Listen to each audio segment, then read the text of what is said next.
To install ExpressVPN on your Amazon Fire Stick, follow these simple steps. Prepare your Fire Stick. Ensure your Fire Stick is plugged into your TV and powered on. Navigate to the homepage of your Fire Stick. Download the ExpressVPN app. Go to the search icon at the top of the screen. Type ExpressVPN into the search bar and select the app when it appears in the search results. Click on the ExpressVPN app and select Get to download it. Install the app. Wait for the installation to complete. Once done, select Open to launch the app. Sign into your account. Once the app opens, sign in using your ExpressVPN account credentials. If you don't have an account, you will need to sign up on the ExpressVPN website. Connect to a VPN server. After logging in, you will see the power button.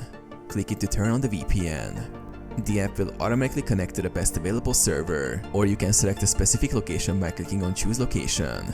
Enjoy streaming. Once connected, you can now stream securely and access geo-blocked content on your Fire Stick.